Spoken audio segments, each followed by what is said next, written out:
Assalamualaikum warahmatullahi wabarakatuh. Halo teman-teman, perkenalkan nama saya Salsabil Zafira dari Prodi Pendidikan Agama Islam Universitas Muhammadiyah Profesor Dr. Hamka. Video kali ini saya akan menjelaskan tentang jumlah fi'liyah dan jumlah ismiyah. Namun sebelum itu saya akan menjelaskan apa itu al-jumlah. Al-jumlah adalah susunan kata yang memiliki makna atau arti. Dalam bahasa Indonesia biasa kita sebut dengan kalimat. Contohnya adalah seperti Budi sedang mengerjakan PR di kamar. Itu adalah contoh dalam bahasa Indonesia. Jumlah memiliki dua macam, yaitu jumlah fi'liyah dan jumlah ismiyah. Toib, saya akan menjelaskan jumlah fi'liyah terlebih dahulu agar teman-teman bisa mengerti. Jumlah fi'liyah adalah susunan kalimat yang terdiri dari dua kata atau lebih yang diawali dengan fi'il atau kata kerja. Jadi, setiap kalimat yang diawali dengan kata kerja atau fi'il itu adalah jumlah fi'liyah. Nah, di sini ada 3 pembagian jumlah fi'liyah. Yang pertama ada fi'lun, yaitu kata kerja atau predikat. Yang kedua ada fa'ilun atau pelaku atau biasa disebut juga subjek. Yang ketiga ada maf'ul bih. Maf'ul bih itu yang dikenai pekerjaan atau objek. Nah, jadi ini adalah contoh jumlah fi'liyah, yaitu yata'allamu at-talamizul al-lughatal arabiyyah, yang artinya murid-murid belajar bahasa Arab. Dalam tatanan bahasa Indonesia, yata'allamu itu sebagai predikat karena memiliki arti belajar, yaitu kata kerja. At-talamizu ini sebagai subjek atau biasa disebut pelaku, yaitu artinya murid-murid. Al-lughatal arabiyyah itu sebagai objek, artinya bahasa Arab. Ta'allamu di sini memiliki kedudukan sebagai fi'il. Fi'il adalah kata kerja. At-talamizu ini berkedudukan sebagai fa'il, yaitu pelaku yang mengerjakan suatu pekerjaan. Al-lughatal arabiyyah di sini adalah sebagai maf'ul bih, yaitu objek. Catatan, fa'il selalu dibaca rofa, berharokat domahnya dengan wawu. Kalau maf'ul bih selalu dibaca nasab dan berharokat fathah. Contoh, yuhibbu Ahmadu qira'ata, yang artinya Ahmad suka membaca. Yuhibbu di sini sebagai fi'il, Ahmadu sebagai fa'il, al-qira'ata sebagai maf'ul bih. Fi'il selalu dibaca rofa berharokat domah dengan wawu. Harokat terakhirnya adalah wawu. Maf'ul bih selalu dibaca nasab dan berharokat fathah. Harokat terakhirnya adalah fathah, dibaca a. Kenapa Ahmadun sebagai fa'il dan kenapa al-qira'ata itu sebagai maf'ul bih? Karena yaitu tadi, fa'il itu adalah sebagai nama orang, nama mengerjakan suatu pekerjaan. Dan kalau al-qira'ata itu sebagai maf'ul bih karena dia objek. Nah, itu dia tadi penjelasan tentang jumlah fi'liyah. Berikutnya saya akan menjelaskan tentang jumlah ismiyah.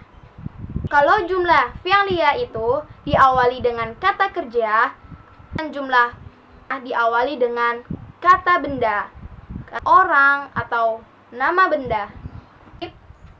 Jumlah ismiyah haruslah mubtada dan khobar. Di mana ada mubtada, pasti ada khobar.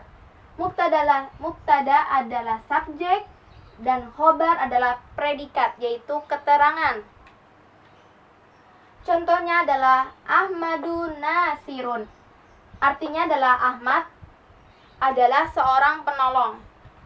Ahmadun ini sebagai mubtada dan nasirun itu sebagai khobar.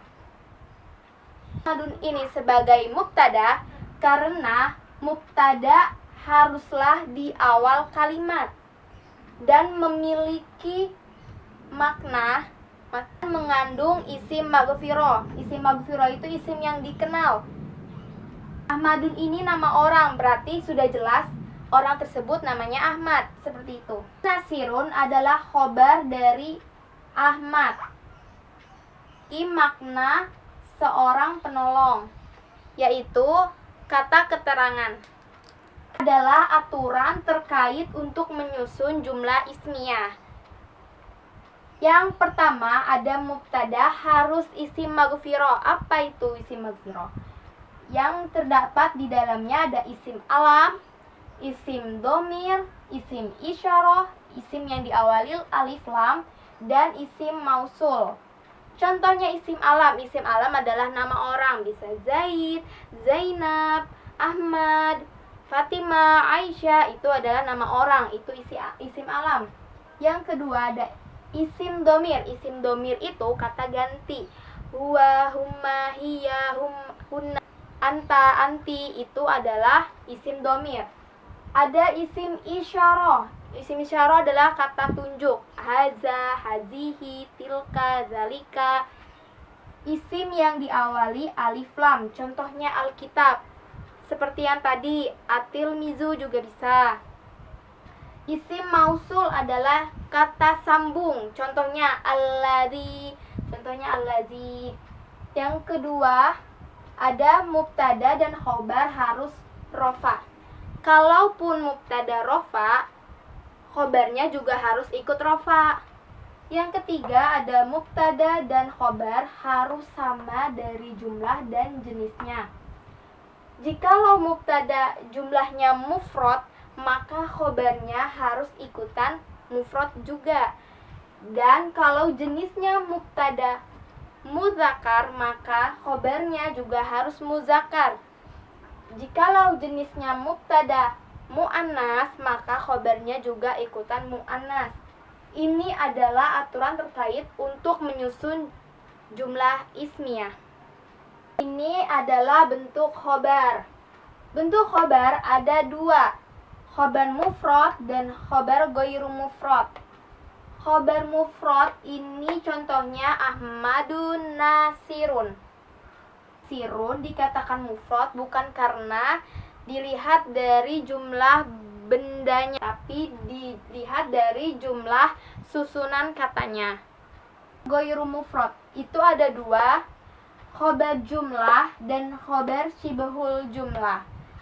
Khobar jumlah juga dibagi menjadi dua, jumlah fi'liyah dan jumlah ismiyah.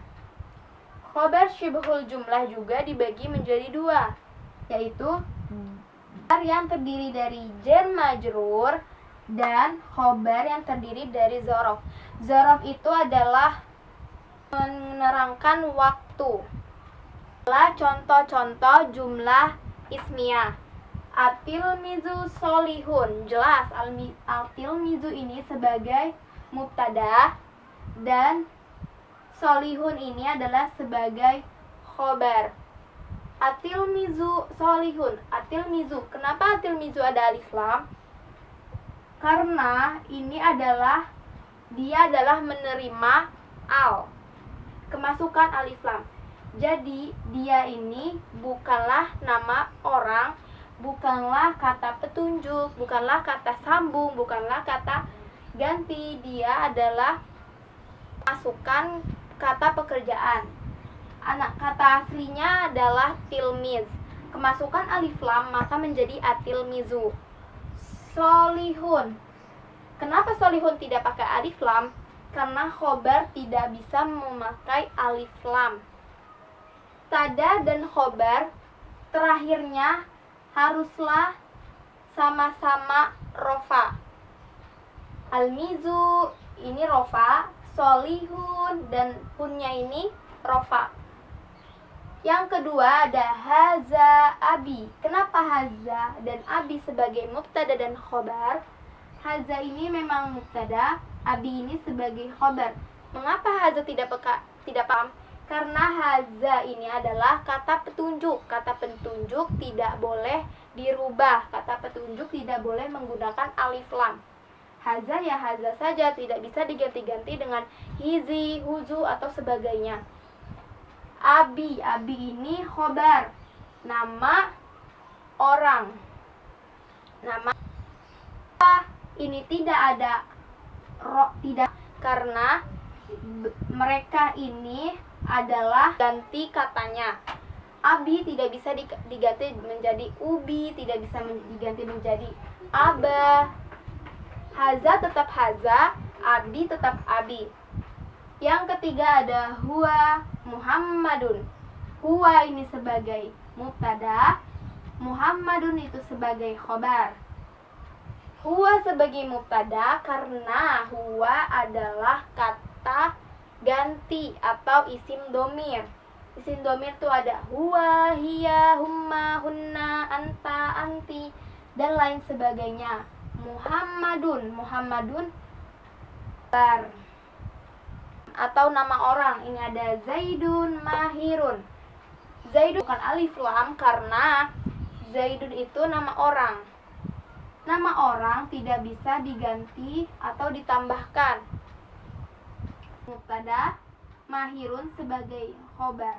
Karena Zaidun sebagai nama orang, dia tidak bisa ditambahkan alif lam. Jadi ya Zaidun saja. Mahirun tidak dimasukkan alif lam karena dia kedudukannya sebagai khobar. Khobar tidak ada alif lam. Dan Zaidun dan Mahirun itu adalah terakhirnya sama-sama menggunakan harokat dhammah, yaitu rofa. Sama-sama rofa. Zaidun rofa, Mahirun rofa. Di penjelasan terkait jumlah ismiyah dan jumlah fi'liyah, semoga sampaikan dapat dimengerti oleh kalian yang video ini. Terima kasih sudah nonton video ini. Wassalamualaikum warahmatullahi wabarakatuh.